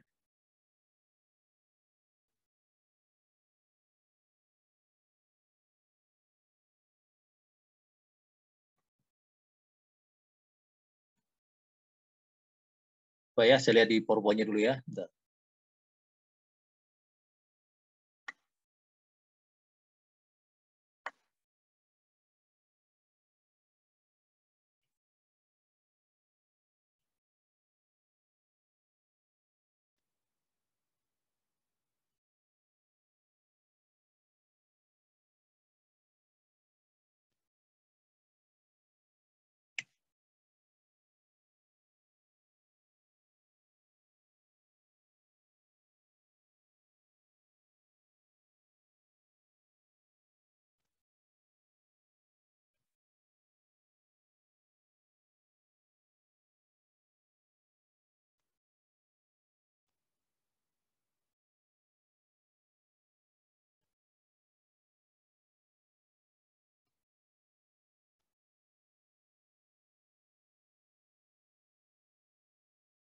Tabel 18, kemudian tabel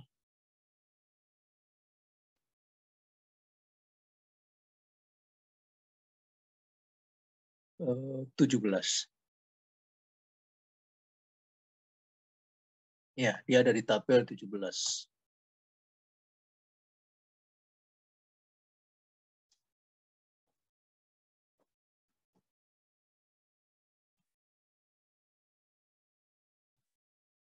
Nah, ini ya.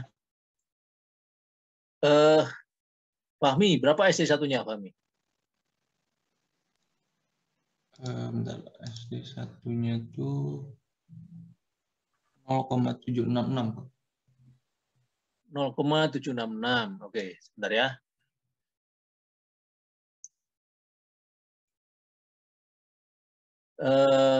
Ini sama dengan 0,766 berarti masuk ke sini kan? Ya. Lebih dari 0,4 berarti CU-nya adalah 1,4. Ya. Nah, tadi sudah dapat TA. Jadi CU kali TA-nya berapa?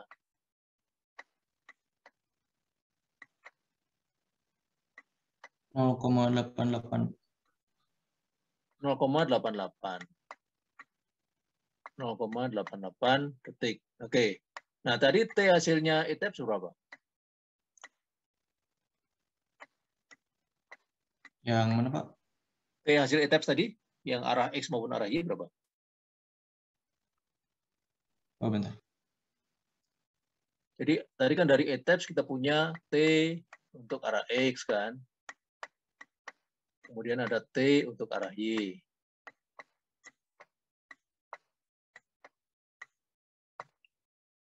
Berapa tadi? Yang ini bukan, Pak, yang tadi 0,4 itu? Iya, betul. Oh ya, yang mode satunya itu 0,458, yang mode 2-nya 0,445. 458. Iya, Pak. Itu arah X ya? Ya. Ini 0,445. Nah, ini jarang terjadi ini. Jarang terjadi T dari ITEPS-nya sudah lebih kecil daripada T maksimum ya. Ini jarang terjadi. Oke, nggak apa-apa. Ya sudah, berarti karena ini didapatkan maksimumnya adalah 0,88, sedangkan Fahmi dapat sekian, ya berarti ini langsung bisa dipakai kan? Langsung bisa dipakai. Ya. Nah, cara pakainya berarti adalah kita sudah punya spektra tadi. Kita sudah punya spektra seperti ini. Ya, kita plotkan sekarang ini ke sini. Untuk arah X misalnya ya, X-nya sekian misalnya. X sekian, Maka berarti untuk arah X, SA-nya adalah ini. SAX. Arah Y, T-nya lebih kecil. Ya, arah Y, T-nya lebih kecil. Jadi misalnya posisi TY-nya di sini. Ya, berarti inilah SA untuk Y.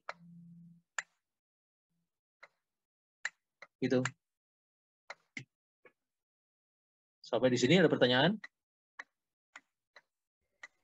Bapak izin bertanya, Pak. Ya.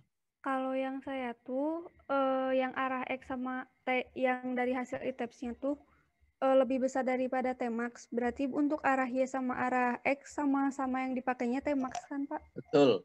Sama-sama. Berarti kalau kayak gitu nanti gaya akhirnya juga sama, Pak? Sama. Gaya rupanya. Oh ya. Betul. Sama. Terima kasih, Pak. Ya, sama-sama. Ya, kalau terjadi seperti itu, dan itu yang lebih sering terjadi ya. TX dan TY-nya lebih besar daripada T maksimum.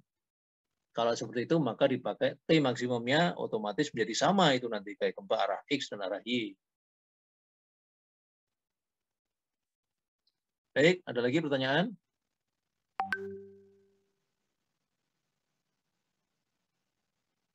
Ya, oke. Jadi sampai di sini kita sudah bisa mendapatkan SA ya. Sudah bisa mendapatkan SA-nya dari cara ini. Baik.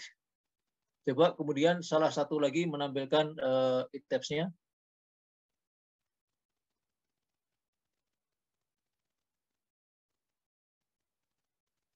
Siapa yang sudah benar perhitungan bebannya seperti yang tadi ditunjukkan oleh Putra tadi ya? Ada yang sudah benar sampai ke situ?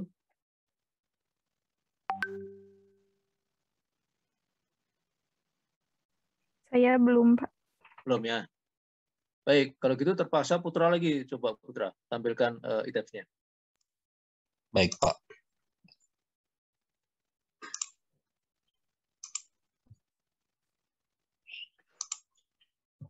Ya, ini sudah di-run. Jadi sekarang kita akan melihat, jangan dibuka ya, biarkan saja. Oh ya, baik. Oke lah, di-run lagi. Nah, karena anggaplah misalnya bebannya sudah benar ya, kita mulai dari beban gravitasi dulu. Baik dead load, superimpose dead load maupun live load-nya sudah benar. Maka sekarang kita akan melihat berapa besarnya berat lantai ya. Berat lantai. Nah, bisa ditunjukkan hasilnya? Yang ini, Pak. Ya, iya betul. Oke. Ini, Nah, Pak. coba perhatikan ya.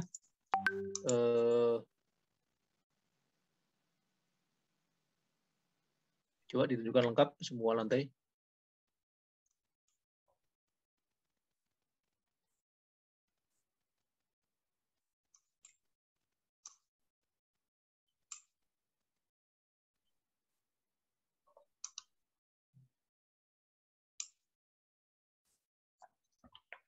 Ya, oke. Nah, sudah didapatkan ya bahwa massa X sekian kilogram satuannya ya. Massa Y sekian untuk masing-masing lantai. Jadi otomatis massa X harus sama dengan massa Y ya. Ya, Pak. Kemudian untuk mendapatkan berat lantai, ya tinggal dikalikan gravitasinya kan. Ya, Pak. Tinggal dikalikan gravitasinya, maka kita dapatkan W masing-masing lantai, dan kita dapatkan W totalnya. Kemudian XCM dan YCM itulah pusat atau titik berat dari masing-masing lantai. Ya, XCM berarti pada arah X, YCM pada arah Y. Oh iya, saya lupa. Minggu lalu ada yang mengatakan kepada saya outputnya tidak mengeluarkan pusat massa. Siapa waktu itu ya? Saya lupa. Saya, Pak. Kemarin ETAPS-nya error. Sekarang masih di ini, Pak. Masih dicoba lagi. Sudah keluar, Pak. Ya, baik. Nah, nanti kalau belum keluar, coba tanya ke yang lainnya, kenapa bisa mengeluarkan pusat massa. Ya, jadi dari sini kita ambil data massa masing-masing lantai. Jangan dijumlah ya, antara X dan Y itu sama saja.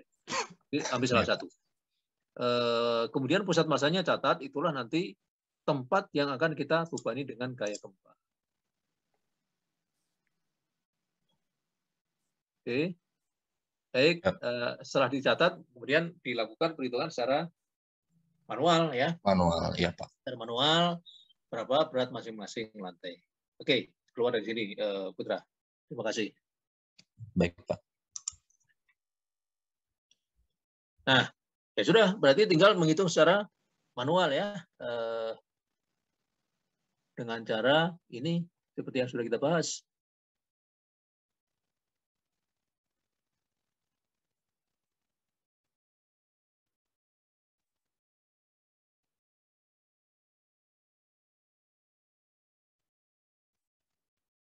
Nah, ini ya. Ini W1 sampai dengan W4 itu didapatkan dari perkalian antara massa lantai yang tadi keluar dari TEPS dengan gravitasi. Kemudian dijumlah, itulah yang namanya W berat total ya. Oh iya, saya lupa. Sebelum sampai ke situ seharusnya begini. Kita lihat dulu kombinasi bebannya apa yang sampai Putra tadi bisa memunculkan massanya sekian. Coba tampilkan lagi Putra, saya lupa tadi. Baik Pak.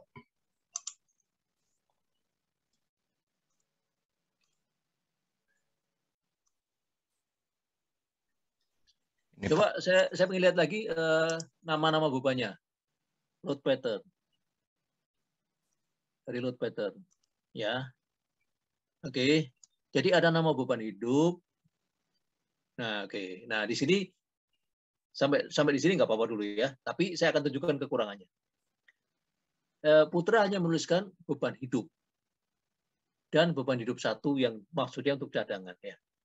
Ya. Nah, padahal seharusnya kita memisahkan antara beban hidup atap dengan beban hidup lantai. Itu harus dipisahkan. Karena di dalam perhitungan gempa, beban hidup atap tidak diikutkan. Nah, jadi bagaimana kita memisahkan kalau namanya sama? Jadi nama beban lantai dengan nama beban hidup atap ya, beban hidup lantai dan beban hidup atap, itu namanya harus beda. Supaya kita bisa pisahkan. Oke, nggak apa-apa, nanti ditambahkan ya. Iya, Pak. Nah, jadi oke, tutup sekarang. Lihat mass source-nya. Mass source ke atas. Ya, itu. Nah, ya, coba dilihat. Oke, nah itulah kombinasinya kan. Ada beban hidup, beban mati tambahan, dan beban mati. Oke, sebentar ya. Ini yang saya katakan kemarin. Ini pun nanti kalau kerja dikonsultan, bicarakan dengan seniornya di situ. Ini akan kita ambil seperti apa. Karena di sini juga ada berbagai penafsiran dari SNI.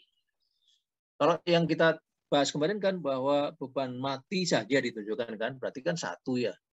Kemudian beban penyimpanan itu boleh 0,25. Tapi yang seperti apa? Itu kan tidak rinci. Nah, sementara kalau kita lihat kombinasi bebannya, nanti adalah 1,2 dead load plus live load yang boleh direduksi atau juga boleh tidak, plus gempanya. Berarti sebenarnya beban massa yang kita inputkan di sini adalah massa yang sama dengan ketika terjadi gempa kan. Nah, kalau itu saya cenderungnya adalah dead load-nya dikalikan 1,2, kemudian superimpose dead load-nya juga 1,2, ya. Nah, kemudian beban hidupnya itu pilihan. Kita reduksi atau tidak, itu dua-duanya boleh. Tadi kan pertanyaan siapa tadi? Bagaimana, kapan kita bisa mereduksi? Kalau bebannya di atas 4, sekian kilonewton per meter persegi kan? Tapi itu sifatnya juga boleh, tidak harus direduksi. Jadi kalau beban hidup kantor itu jauh lebih kecil daripada itu, berarti boleh direduksi sampai 50%-nya. Tidak harus, tetapi boleh. Nah, kalau kita akan mereduksi berarti multiplier-nya di sini adalah beban matinya 1,2. Kalau usah diganti dulu, biarkan saja, Putra. Ya, Pak. Beban matinya 1,2, beban mati tambahnya 1,2, beban hidupnya boleh 1,0, boleh 0,5. Ya. Nah, andaikan kita ambil itu, maka berarti kita mengambil beban yang di atas minimum yang ditetapkan SNI. Kan boleh. Kalau kurang tidak boleh. Kalau lebih kan boleh. Nah, kalau saya pribadi, di dalam menyikapi ketidakjelasan tersebut, saya cenderung mengambil itu. Beban matinya 1,2, beban mati tambahan 1,2, beban hidupnya 1 atau 0,5 gitu ya. Tergantung situasinya. Baik, tutup saja. Dan ini angka-angka ini akan mempengaruhi tadi output dalam bentuk massa tadi ya. Pasti berpengaruh. Baik. Nah, ya sudah. Terima kasih Putra. Baik. Kembali ke sini. Kita sudah dapatkan berat masing-masing lantai, kemudian kita dapatkan berat total, ya. Maka berikutnya, nah ini kita bisa menghitung. Oh, sebentar, kok langsung ke sini.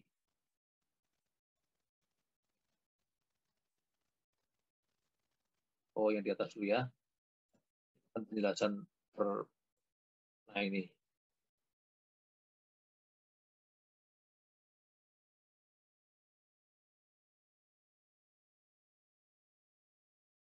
Ini ya.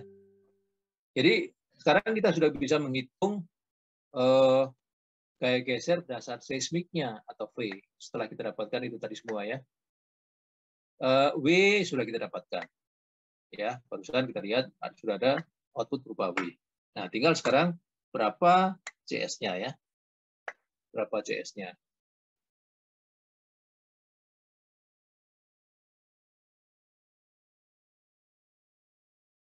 Nah, biasanya kan dari sini. Misalnya tadi kita dapatkan, kalau Fahmi tadi mendapatkan 2 ya, karena TX maupun TY-nya sudah lebih kecil daripada T maksimum. Maka dia mendapatkan 2T.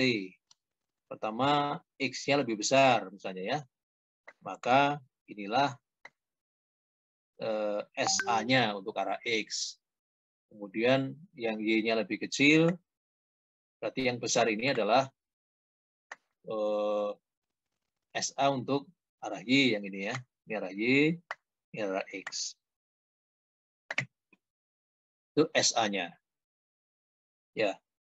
Maka ketika menghitung CS, ya diplot saja ke sini.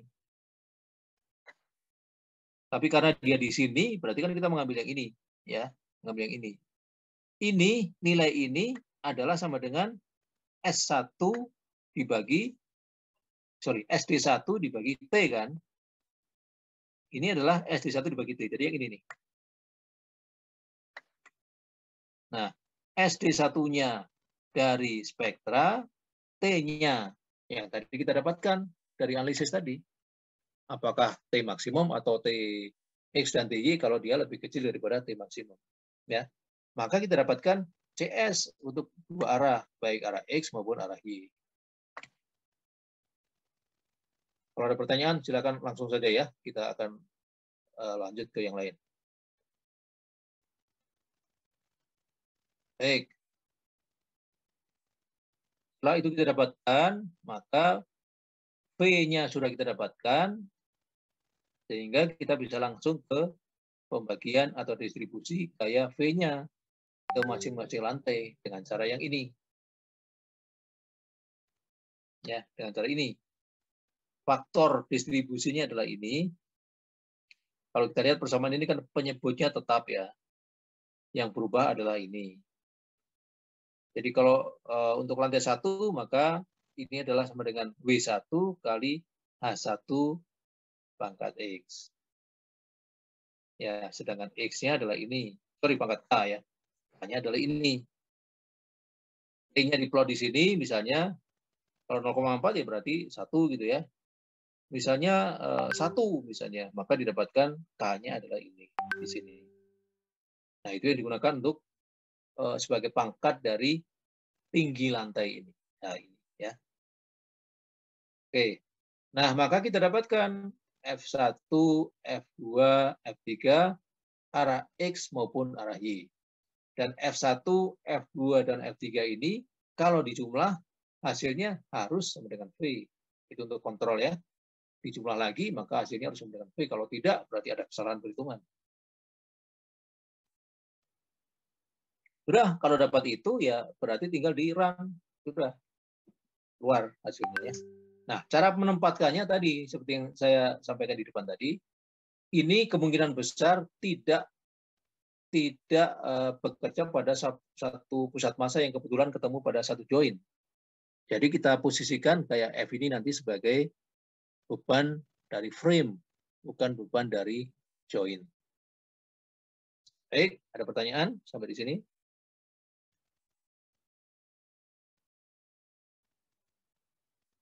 Belum ada, Pak. Belum ada, Pak. Belum ada, ya. Nah, nanti oke, bentar.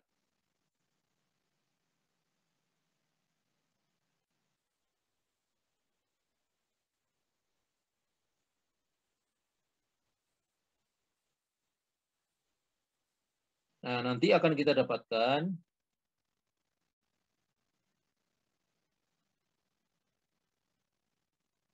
hasil setelah di-run ya.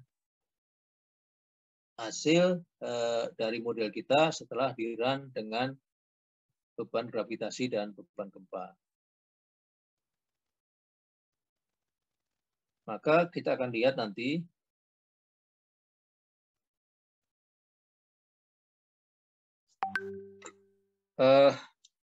kalau bidang gaya dalam ya, bidang gaya dalam. Misalnya, kita tahu bahwa untuk balok,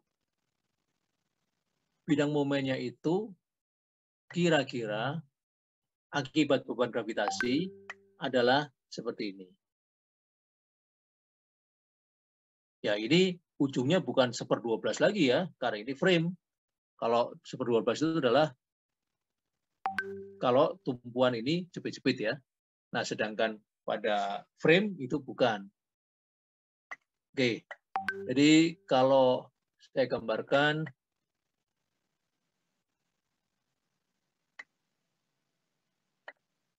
ini ada frame seperti ini.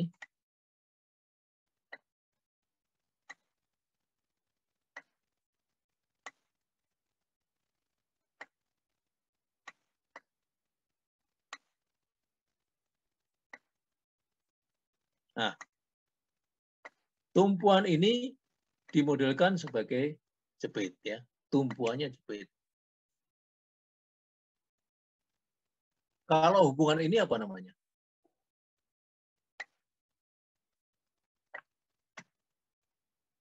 Kalau ini jepit. Kalau ini apa namanya?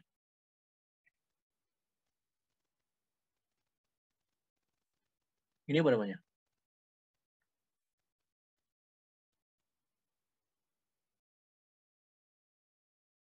Ya?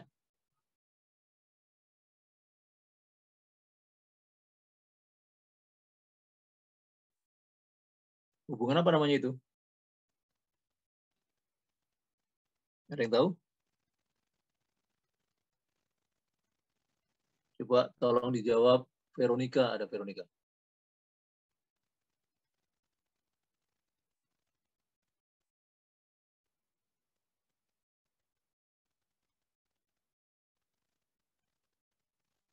Veronica? Iya, Pak. Ya. Baru ini dari WC, baru terdengar Bapak manggil saya. Ya, baik. Saya ulang pertanyaannya. Jadi kalau yang bawah itu disebut tumpuan jepit ya. Kalau yang saya berikan lingkaran di atasnya itu hubungan apa namanya? Antara kolom dan balok-balok.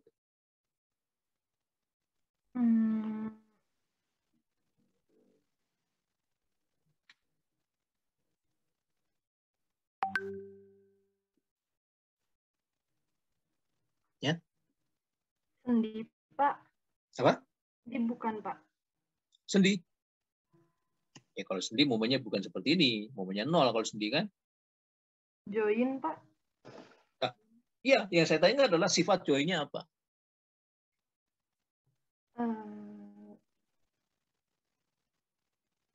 Kurang tahu, Pak. Ya, nah ini kita harus tahu karena ini akan menentukan gaya dalam ya. Akan menentukan gaya dalam. Karena suatu ketika kita bisa saja membuat hubungan itu jadi berbeda. Ini sengaja saya lepas gitu ya. Menjadi tidak bisa menahan momen. Jadi hubungan yang ini namanya hubungan kaku atau rigid. Jangan disebut jepit. Kalau jepit itu kan tidak bisa mengalami rotasi, tidak bisa mengalami putaran sudut. Ini bisa mengalami putaran sudut. Bukan jepit, itu namanya hubungan rigid atau kaku. Nah, sedangkan kalau kekakuan momennya kita lepas seperti ini, itu namanya hubungan pin. Ya. Nah, kita bisa mengubah dari sini ke sini, bisa. Nah, tapi kalau kita tidak ubah, maka berarti balok yang ini, yang saya tunjuk ini, bidang momennya adalah seperti ini. Ya, akibat beban gravitasi. Nah, kalau sekarang saya gambarkan bidang momen akibat gempa, itu bentuknya berbeda. Nah, nanti bentuknya begini kalau akibat gempa. Atau kalau gempanya berbalik arah, maka dia menjadi ini. Gempanya berbalik arah ya. Nah, menjadi ini. Itulah bidang momen balok akibat gempa. Jadi kalau misalnya di situ bekerja beban gempa maupun beban gravitasi, ya tinggal ditambahkan kan.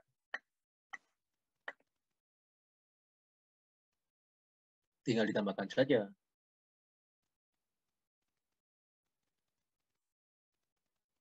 Nah, maka bisa jadi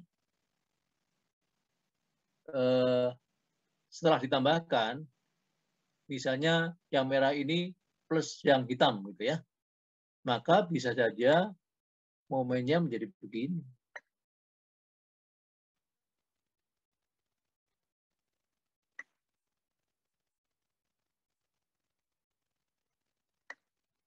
Nah, jadi jangan kaget kalau didapatkan momen di tumpuan balok kok positif. Bisa saja kalau gempanya besar. Ya. Jadi penjumlahan antara yang hitam ini dengan yang merah ini bisa saja menghasilkan bidang momen seperti yang ini. Sehingga didapatkan momen ujung kanannya menjadi positif. Momen ujung kanan baloknya menjadi positif. Karena itu di dalam persyaratan rangka momen menengah, kan ada syarat begini. Berapa nilainya?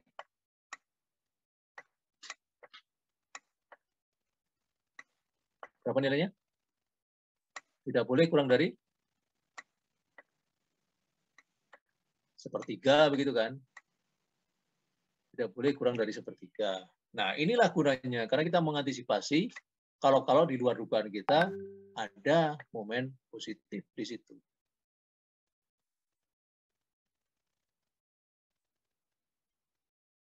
Ya, itu adalah di balok. Di kolom untuk bidang momen akibat beban gravitasi maupun beban gempa sama bentuknya. Yaitu begini bentuknya. Ya, sama. Atau mungkin juga terjadi begini.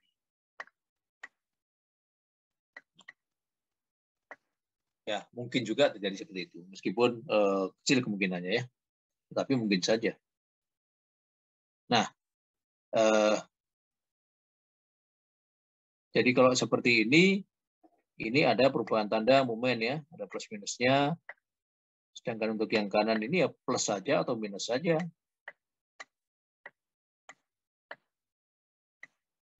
Ya, itu nanti bidang momennya seperti itu untuk kolom maupun balok. Baik, ada pertanyaan?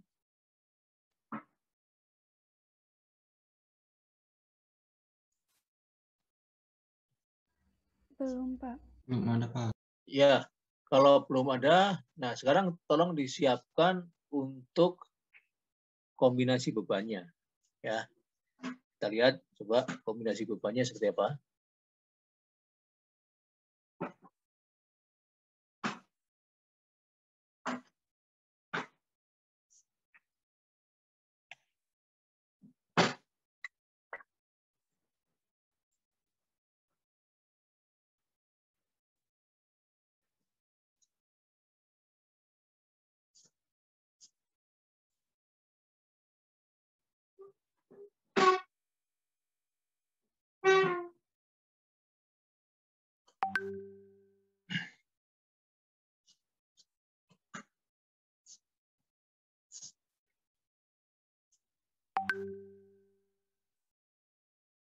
Nah, ini ya. Ini kombinasinya.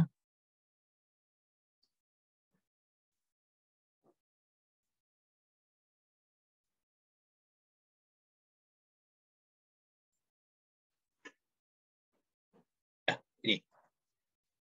Jadi secara umum ada dua pilihan yang kita bisa ambil ya. Apakah menggunakan kombinasi beban ultimate, ini ada dan ultimate di situ, atau elastis. Dua-duanya boleh, tetapi saya menyarankan pakailah yang ultimate ya. Saya menyarankan pakailah yang ultimate. Nah, isi kombinasinya adalah seperti ini. B ini adalah, kalau di sini dituliskan B, ini berarti maksudnya adalah beban mati dan beban mati tambahan ya. Dead load plus superimpose dead load ini, dimaksud D ini. Nah, di sini pun ini sudah dipisahkan ini. L ini adalah berat beban hidup lantai, sedangkan LR ini adalah beban hidup atap. Nah, di sini pun sudah dibedakan. Karena kebetulan faktor bebannya juga berbeda. Kemudian R ini adalah air hujan ya. Nah, jadi ini juga termasuk ya, ada probabilitas yang diperhitungkan di sini. LR adalah beban hidup atap. R adalah beban air hujan. Jadi bukan plus tapi atau. Kalau diartikan bahwa LR adalah para pekerja yang sedang bekerja di atap. Yang tentu saja akan turun ketika terjadi hujan, kan begitu ya. Sehingga tidak perlu digabungkan, tidak perlu dijumlahkan antara LR dengan R. Karena kalau ada hujan besar, berarti para pekerja yang di atap akan turun. Jadi LR-nya akan digantikan dengan R. Ya. Kalau kita artikan LR-nya adalah seperti itu. Tapi andaikan kita artikan LR-nya itu adalah chiller, misalnya, yang ditempatkan di atas sana, maka dia akan tetap ada. Ada hujan ataupun tidak, dia akan tetap ada. Jadi boleh diganti dengan plus, bukan atau lagi. Nah, yang ada gempanya adalah yang ini. Kombinasi nomor 6 dan 7 ya. Nomor 6 dan 7 ini, bentar ya, di sini belum dituliskan. Nah, menjadi ini. Sudah diperhitungkan adanya gempa vertikal. Ya, jadi otomatis menjadi 1,2 dead load, di dalamnya ada live load, ada superimposed dead load, kemudian gempa vertikal, gempa horizontal, dan beban hidup lantai. Nah, kenapa ada 6, ada 7?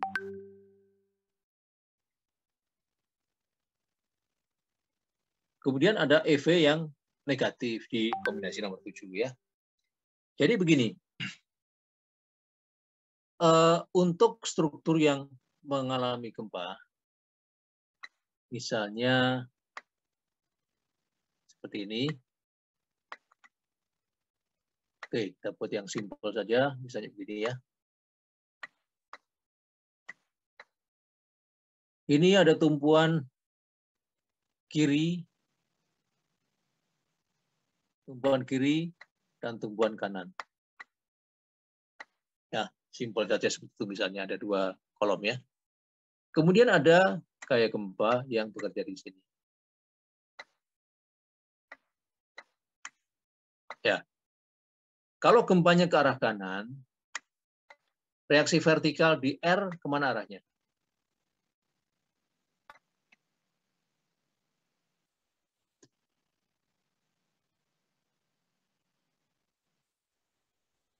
Ada yang bisa jawab?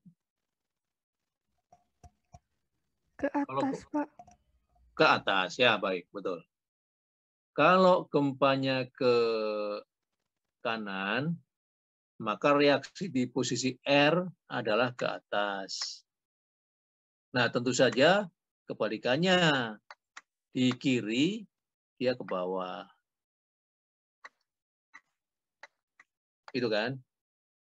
Nah, kira-kira apa yang terjadi kalau R ini, reaksi vertikal yang di R ya, yang ke atas, ini lebih besar daripada daya dukungnya? Apa yang terjadi?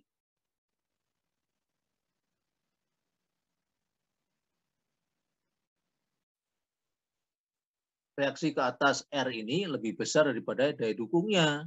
Maka apa yang terjadi? Ini kan yang diperlukan ya. Ini adalah daya dukung perlu kalau gempanya sekian. Nah, sedangkan daya dukung yang ada adalah yang sudah dihitung berdasarkan daya dukung fondasinya, gitu kan. Kalau keperluannya lebih besar daripada yang ada, yang terjadi adalah gagal fondasinya kan. Dan bentuk kegagalannya adalah titik ini akan turun. Akan turun dia. Gagal fondasinya. Tetapi bagaimana kalau kegagalannya terjadi di sini?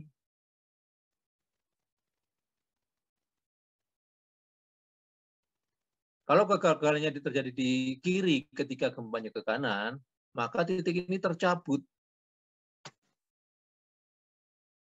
Ya, fondasi kirinya akan tercabut, terangkat ke atas, dan gedungnya terguling.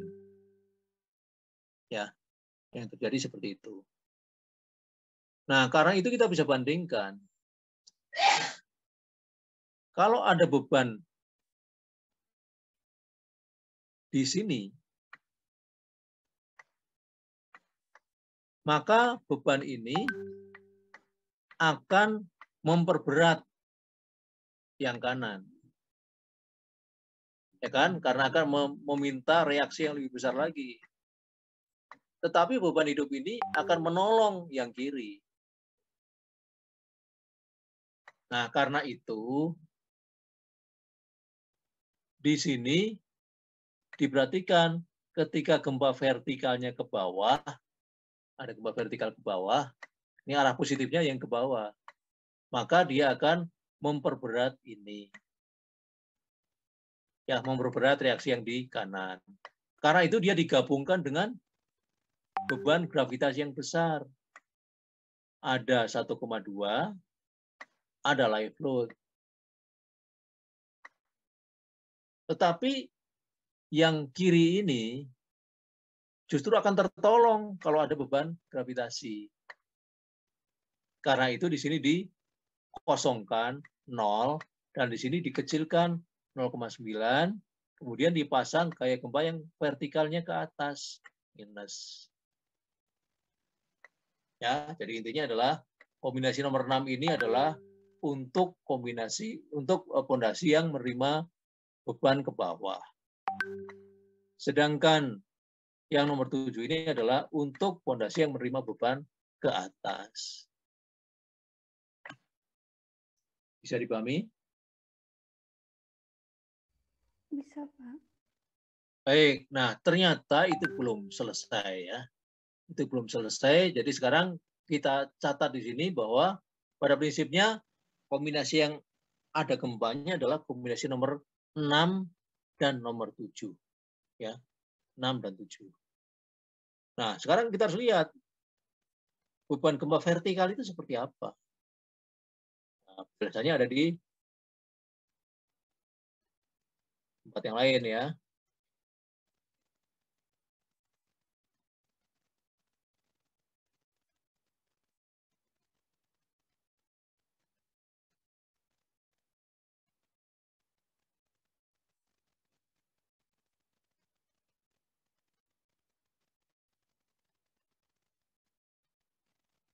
Mana ini ya?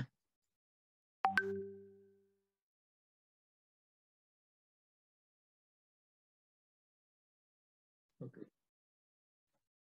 Saya tidak menemukan. Oke, begini saja lah ya. Jadi ada gempa vertikal yang harus diperhitungkan, yaitu yang diberikan notasi ini ya. Ini gempa vertikalnya. Gempa vertikalnya itu adalah 0,2 kali SDS kali dead load. Ini di dalamnya ada superimpose dead load, jangan lupa. Ya. Jadi kalau begitu, kombinasi yang nomor 6 tadi menjadi 1,2 ditambahkan saja langsung 0,2 kali SDS. Ini baru dikalikan dead load plus beban mati tambahan atau superimpose dead load. Nah, begitu kan? Berarti ini sudah mengandung gempa vertikal di dalamnya.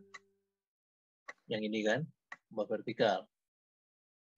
Baru kemudian ditambahkan beban hidupnya, ini boleh direduksi atau juga boleh tidak, dan ditambahkan gempanya. Tetapi di bawah nanti kita akan dapatkan bahwa gempa ini pun dikalikan sebuah faktor yang namanya rho. Nah, faktor rho ini nilainya adalah sama dengan 1,3. 1,3. Nah, kemudian ini interpretasi lagi. Kan kemarin sudah kita bahas bahwa gempa itu dianggap bekerja bersamaan pada arah X dan arah Y, begitu kan? Nah, jadi kita bisa tuliskan begini, kalau gempa X-nya dianggap 100%, maka gempa Y-nya menjadi 30%. Nah, inilah lengkapnya ya. Bentuk lengkapnya seperti ini, nanti bisa kita rinci lagi. Nah, inilah kombinasi yang di dalamnya ada beban gravitasi dan beban gempa.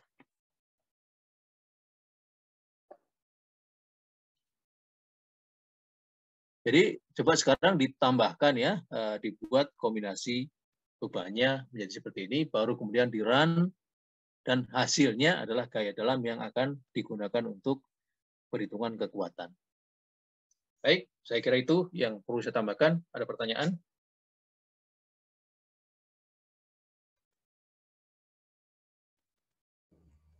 Bapak, maaf masih kurang paham yang 1,3 yang gempa itu teh kenapa Pak ditambahin? Itu anggaplah semacam faktor keamanan ya. Anggaplah semacam faktor keamanan. Nanti di bawah nanti ada, saya belum menemukan. Di bawah nanti ada faktor rho yang nilainya 1,3. Ya, itu semacam faktor keamanan saja. Oh iya, baik Pak. Yang lain, ada pertanyaan?